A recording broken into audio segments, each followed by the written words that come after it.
밝은 햇살 한예진 떴습니다.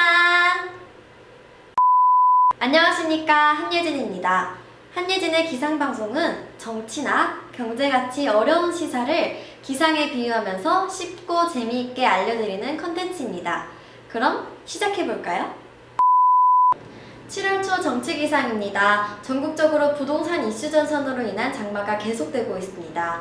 청와대 비서진뿐만 아니라 고위공무원, 국회의원들까지 다주택 보유자들의 처분 여부에 큰 관심을 몰았었습니다. 또 슬픈 소식입니다. 박원순 서울시장이 유서를 남기고 사망하면서 정치기상이 계속 악화되고 있습니다. 그럼 각 지역별로 정치기상도를 살펴보시겠습니다. 국회 지역은 계속 폭우가 쏟아지고 있는 상황입니다. 여당이 18개의 상임위를 모두 차지하면서 여야 간 대치가 계속되고 있습니다.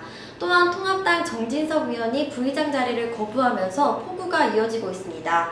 정진석 의원이 본인 페이스북에 호랑이는 굶주려도 풀을 먹지 않는다라는 메시지를 남겨 향후 국회 구성에 귀추가 쏠리고 있습니다.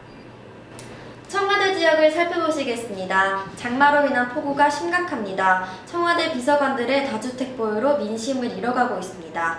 부동산 대책과 인천국제공항 정규직 전환으로 대통령의 지지도 계속 떨어지고 있는 추세입니다. 우선 갤럽 조사를 살펴보시겠습니다.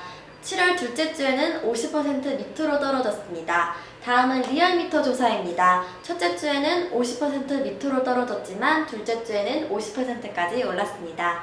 우리 국민들의 민심은 어떻게 변할까요?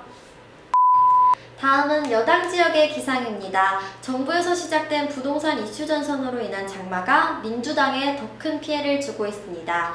민심을 잡기 위한 다주택 여당 의원들의 부동산 처분에 큰 관심이 쏠리고 있습니다. 게다가 추미애 장관과 최강욱 의원의 법정농단이 불거지면서 여당 지역에 큰 피해가 우려되고 있는 상황입니다. 다음은 야당 지역을 살펴보시겠습니다. 우선 통합당입니다. 통합당은 비교적 영향을 덜 받고 있습니다. 최근 청년정당을 준비하는 등 새로운 움직임을 보이고 있어 향후 기초에 관심이 쏠리고 있습니다. 또한 여당 지역에서 시작된 폭우에 대한 날선 비판이 이어지고 있습니다. 과연 제1야당으로서 어떤 대안을 제시해줄지 정말 궁금합니다.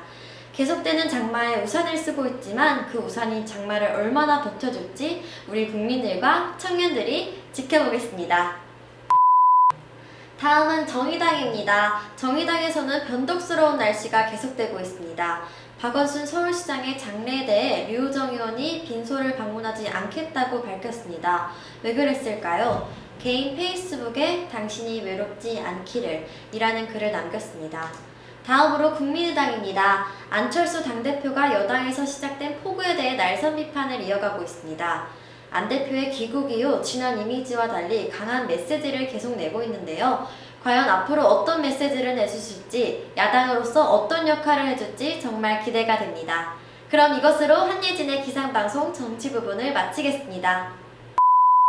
그럼 지금부터는 경제 및 증시 부분의 기상도를 살펴보겠습니다. 국제 증시의 방향은 코로나19, 경제지표, 미중 갈등 격화, 글로벌 경기 분야 기대감의 크게 4가지 이슈에 따라 움직였습니다. 주요 지역별 날씨는 구름이 살짝 낀 유럽 지역을 제외하고는 대체적으로 아주 맑은 날씨를 보여왔습니다. 특히 중국 지역은 지난 일주일간 14%의 수익률을 보여왔는데 단기 급등으로 인한 지나친 무더위에 지칠 것에 대비하셔야겠습니다. 그럼 각 지역별로 자세한 날씨 알아보겠습니다. 먼저 미국 지역의 날씨부터 살펴보겠습니다. 양호한 경제 지표와 코로나19 백신 개발 기대감, 글로벌 증시 강세와 경기 분야 기대감 등의 전체적인 날씨는 맑고 포근한 날씨가 계속되었습니다. 그러나 7월 7일부터 단기 급등에 대한 부담과 코로나19 재확산 우려로 인해 구름이 다소 다가올 것으로 예상됩니다. 애리조나 등에서는 하루 기준 사상 최고치의 신규 확진자 수와 사망자 수가 나타났고 코로나19 속 유나이티드 항공, 웰스파고은행 등 미국 기업들의 대규모 감원 소식이 이어졌습니다. 코로나19 재확산과 관련하여 신규 확진자 수, 사망자 수 추이 등에 주목해야 될 시점입니다. 그럼 다음으로 한국 지역의 날씨 알아보겠습니다. 지난 기간 가장 뜨거웠던 종목이죠.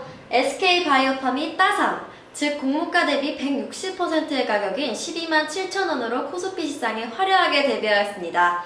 이에 따라 국내 투자 심리 개선으로 따스한 날씨가 계속되었는데요. 해당 종목을 청약하기 위해 증권사에서 보는 마비가 될 정도였다고 합니다. 신규 상장 이후 적은 유통 물량으로 인해 3번 연속 상한가를 거뜬히 기록하기도 하였습니다.